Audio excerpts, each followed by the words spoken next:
అందరికీ నమస్తే. అందరు మంచిగున్నారా? ఈశ్వరప్ప హోమ్ మెకానిక్ సమర్పించు ధూమ్ధామ్ ముచ్చట. ఇక ముచ్చట్లు షురూ చేద్దాం. మీ ఊర్లేగా మైకులు బంద్ అయినాయి అనులా లీడర్లు ఇంకా కానొస్తూ అయ్యింది గదే. మున్సిపాలిటీ ఎలక్షన్లు ఉన్నాయి కదా, మాకే ఓటేయుర్రి మమ్మల్ని గెలిపిరని లీడర్లు ప్రచారాలు చేసిరు. ఆ ప్రచారాలు ఇక బంద్ అయిపోయినాయి, మైకులు ఆగిపోయినాయి. ఇక ఎవరేం చెప్పిరో మీరైతే విన్నారు కదా. ఇక ఓటు ఎవరికి వేయాలనో మంచిగా ఆలోచించి వేసే జిమ్మెదారి మీ మీదే పడ్డది. 11వ తారీఖు దాకా మంచిగా ఆలోచించుకోరి భారీ మరి ఈ ఎలక్షన్ల ముచ్చటే చెప్పుకుందాం మనం. మంచిగా యాది పెట్టుకోరి. ఈ 11వ తారీఖు అంటే బుజారం నాడే మున్సిపాలిటీ ఎలక్షన్లు. ఓటు హక్కు ఉన్న ప్రతి ఒక్కరు ఓటేసుడే కావాలి. నొదులు లీడర్లు చెప్పిన మాటలు విన్నారు కదా, ఇక ఇప్పుడు మీ వంతన్నట్టు ఈ 2 రోజులు మంచిగా ఆలోచించుకొని 11వ తారీఖు నాడు ఎవరి దిక్కు నిలబడతారో ఎవరిని గెలిపిస్తారో అంత మీ చేతుల్లోనే ఉన్నది. మొత్తం 116 మున్సిపాలిటీలు 7 కార్పొరేషన్లకు పోలింగ్ ఉంటది. 12,930 మంది అభ్యర్థులు నిలబడ్డారు. ఇక మీరు ఏసి నోట్లను 13వ తారీఖు అంటే శుక్రవారం నాడు లెక్క పెడతారు. అదే రోజు ఏ పార్టీ ఎన్ని సీట్లు గెలిచినాయి, జనం ఎవరు దిక్కు నిలబడ్డారు, ఏంది కథ గవన్నీ ఎరికైతాయి అన్నట్టు. ఇప్పుడు మీతోని ఇంకా జరిసేపు మాట్లాడాలి. ఈ ఎలక్షన్లు మీకు చాలా చాలా ఇంపార్టెంట్. 10 ఏళ్ల బీఆర్ఎస్ పాలన ఎట్లుండే, ఈ 2 ఏళ్ల షేయి పార్టీ పాలనల ఊర్లు ఎట్లయిపోయినాయి, ఎవరి పాలన జనం సంతోషంగా ఉన్నారు, స్కీములు ఎవరు ఉన్నప్పుడు బరాబర్ వచ్చినాయి, రందు లేకుండా ఏ పార్టీ పాలనలో ఉన్నారు, ఇవన్నీ మతికి తెచ్చుకోవాలి. లీడర్లు పైసలు మందు గిందు పంచుతామని మిమ్మల్ని ఆశ పుట్టిస్తారు. వాళ్ళిచ్చే పైసలకు ఆశపడితే 5 ఏళ్ళు గోసపడవలసి వస్తుంది. ఎవరెన్ని కథలు చెప్పినా, ఎవరెంత ఉప్పిచ్చినా, ఎవరెన్ని ఆశలు పుట్టించినా మీరు మాత్రం నియతగా మీ మనసు ఎటు చెప్తే గటు ఓటేయుర్రి.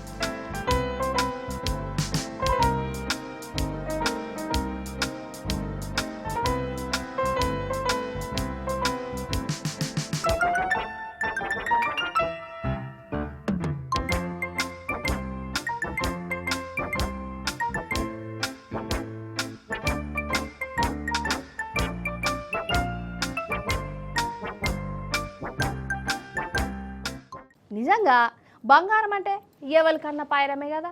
అసలే తులం బంగారం 1,50,000 కూడా పోయింది. అసంటి వల్ల బంగారం పోతే ఎట్లుంటుంది, పానం పోయినట్టే అవుతుంది. అసలు అన్నమన్న తినబుద్ధి అవుతుందా? ఏడ్చుకుంటూనే ఉంటారు, దేవుళ్ళకు మొక్కుతారు, కొట్టేసిన వాళ్ళకు శాపాలు పెడతారు, వాళ్ళకు వీళ్ళకు చెప్పుకుంటారు, అంది పడుతుంటారు కదా. అయితే పోయిందనుకున్న బంగారం దొరికితే ఎట్లుంటుందో చూస్తారా? అగో పోయిన నగలు దొరికితే ఇగో గిట్లుంటుంది.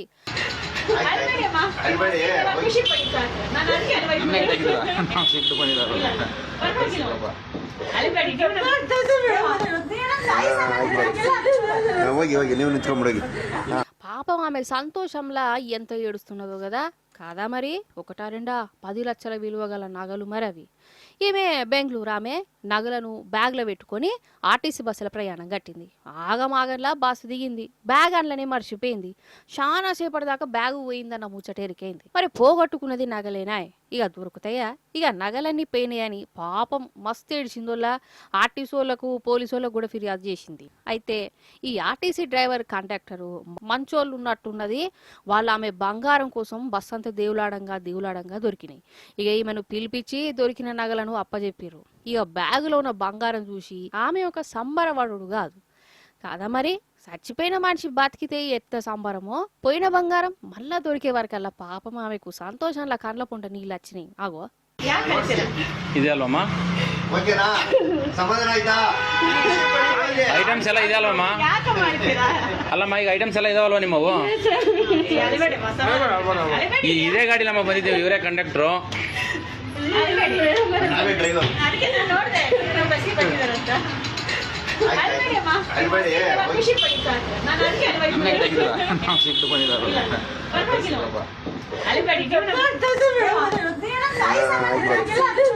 ಹೋಗಿ ಹೋಗಿ ನೀವು ನಿಂತ್ಕೊಂಡ್ಬಿಡೋಗಿ. ಇಲ್ಲಿ ಇಲ್ಲಿ ಇಲ್ಲಿ ಆಯಿತು. ಹಾಂ ಓಕೆ ಓಕೆ ಹಾಂ ಸರಿ ಸರಿ ಸರಿ ಆಯಿತು. నిజంగా ఈ ఆర్టీసోలను తారీఫ్ చేయవలసిందే కదా. 10 లక్షల విలువ గల నగలు దొరికినా కానీ మళ్ళా ఆమెకు అప్పచెప్పిరంటే గ్రేటే కదా. అన్నట్టు మొన్న కూడా గిట్లనే తమిళనాడులా శతకుప్పల బంగారం దొరికితే సాఫ్ సఫాయి చేసే ఈ అక్క భద్రంగా అప్పచెప్పింది. మంది సొమ్ము నాకెందుకు అనుకుంటా ఆమె నియతికి దేశమంతా మస్తు మెచ్చుకున్నది. రాజకీయ లీడర్లు, సినిమా సార్లు ఆమెను పిలిపించుకొని సన్మానం కూడా చేశారు. నిజంగా మనం ఎంత కమాయించినామని కాదుల్లా, ఎంత నియత్తుగా ఉన్నామన్నదే ముఖ్యం. నియత్తోని బతుకుతే ₹1 కూడా చిన్నగానే కనబడతాయి కదా. అసలు మందిని దోసుకు తినాలన్న కొందరికి ఎందుకు అనిపిస్తుందో ఏమో. గట్ల దోసుకున్న సొమ్ముతోని బాగుపడతారా? తిన్న తిండికి పేయి పడుతుందా? దొంగ సొమ్ముతోని ఎంతకాలం అని బాగుపడతారు? ఏమైందంటారా? ఏం చెప్తాం, దొంగలు మోపారు కాదు. సరే, ఊరన్నప్పుడు దొంగలు ఉంటారు, దొంగలు ఉన్నప్పుడు దోసుకుంటారు. కానీ నడుమని అద్మానం అంటే అద్మానం తయారైతురోలా. ఓ భయం లేదు, భక్తి లేదు. ఆగో, వెనకట దొంగలంటే గల్ల లుంగిలు కట్టుకొని, చింపురు జుట్టు పెట్టుకొని, చెంప మీద పెద్ద మచ్చ, అబ్బులుగాడి దెబ్బ అనుకుంటా తిరిగేదట. కానీ ఇప్పుడు సూటు బూటేసుకొని దొంగతనాలు చేస్తాను. అసలు నన్ను అడిగితే ఒరిజినల్ దొంగల కడుపు కొడుతురు. ఇగో ఇసంటి దొంగలు. వీడు చూడు, టిప్ టాప్ గా కారుతోని ఎట్లా ఫోటోలు దిగుతుండో. ఈయన ఆంధ్ర, ఆయన విశాఖపట్నం అట. విశాఖపట్నం సాఫ్ట్వేర్ ఇంజనీర్ కొలువు చేస్తాను. ఇంకేంది, బిందాస్ బతుకంటారా? కానీ వీనికేం మాయరోగం వచ్చిందో గాని, పగలు సాఫ్ట్వేర్ కొలువు, చీకటి పడితే దొంగ అవతారం ఎత్తుతాడు. అరే అవ్వంటే దొంగోడే, అంటే స్టార్ వేర్ దొంగోడు అన్నట్టు. ఇగో ఇవన్నీ వీడు దోసుకున్నాయే, కానీ దొరికిపోయిండు. అగ చూడు వీని పనితనం.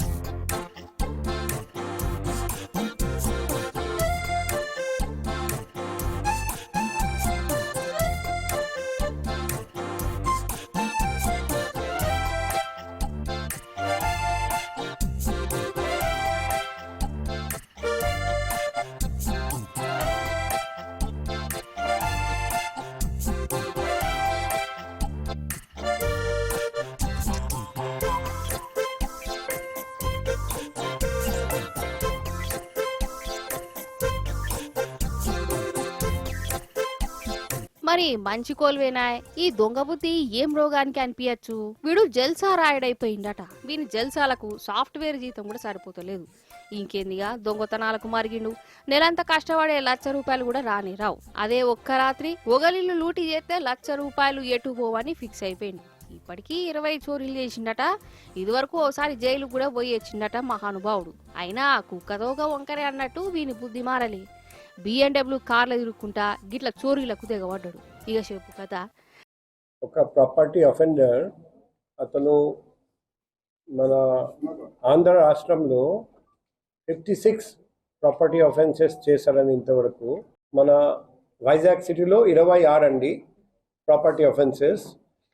అచ్చి మహేష్ రెడ్డి అలియాస్ సన్నీ అతన్ని పట్టుకొని రావడం జరిగింది. ఈ CCTV ఫుటేజ్ చూడండి. ఫేస్ జస్ట్ 2 కళ్ళు తప్ప ఏమీ కనపడకుండా అన్ని ప్రికాషన్స్ తీసుకుంటూ అఫెన్స్ చేస్తున్నారండి. డాక్యుమెంట్స్ అన్నీ దొరికింది. మార్కెట్ వాల్యూ చూస్తే ఇది వచ్చేసి మనం చెప్పిన వాల్యూ, కానీ ఈరోజు చూస్తే 1.09 crore మార్కెట్ వాల్యూ.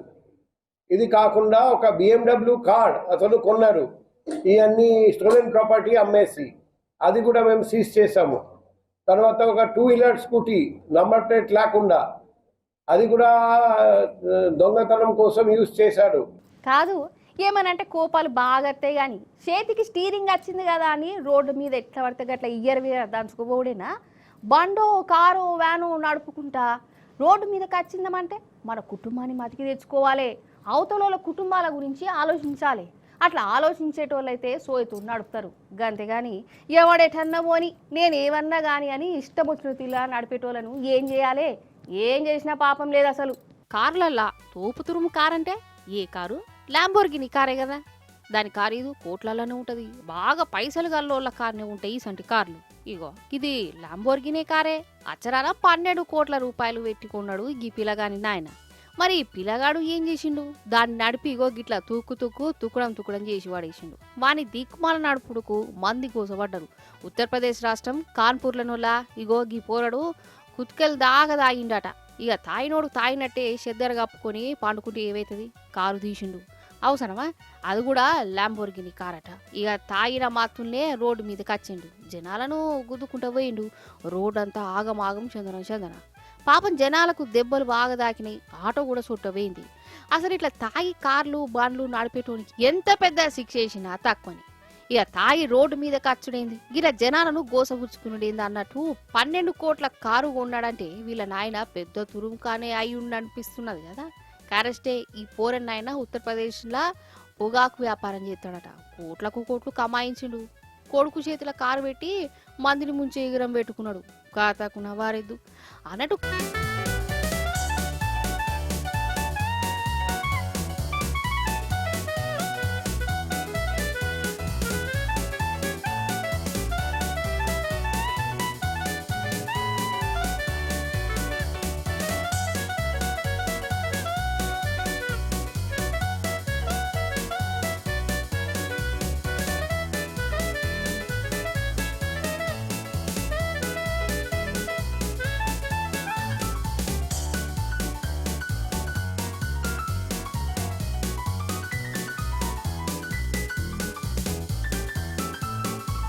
కారు చూసినాక మీకు ఇంకోటి కూడా చెప్పాలి. ఇగో గీ వ్యానోడు చూడు, ఇది పోకనాట్, ఇది డ్రైవింగా, గిదేనా పోయే తరిక? రోడ్లంతా నాదే, పాము తోలినట్టు తోలుతా అన్నట్టే ఇటు అటు ఇటు నడుపుకుంటా పోతుండు. రోడ్డు మీద పోయే కాళ్ళను బండ్లను బెదరగొడుతుండు. వాడు అసలు మనిషేనా లేకుంటే ఇంకేమన్నా? గిదేం పోకట, గిదేం నడుపుడు?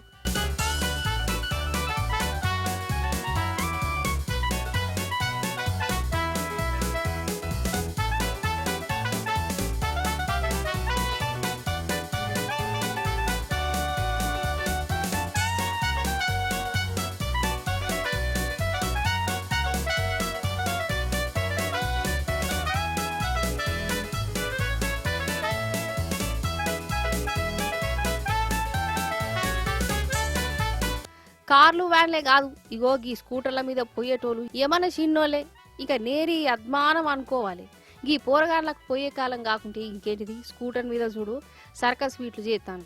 వీళ్ళేమన్నా రజనీకాంత్ అనుకుంటురా, బాలకృష్ణ అనుకుంటురా? సినిమాలల్లో వాళ్ళు జంపింగ్లు చేసినట్టు వీళ్ళు చేయడానికి ఆఖరికి ఎల్లెలు కలవడ్డారు. నేను చెప్పేది ఏంటంటే స్పీడ్గా పోవుడు. గిసంటి దిక్మాల ఏషాలు వేసుకుంటా పోతే పానాలే పోతాయోళ్ళ.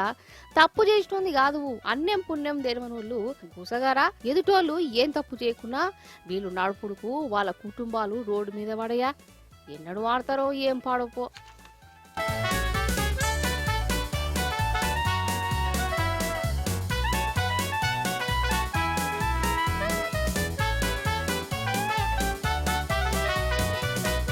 చూసిరు కదా, గిదికి వాటి ముచ్చట్లు. మళ్ళీ వచ్చే పరి మంచి మంచి ముచ్చట్లను పట్టుకొని వస్తా ఉంటా మరి.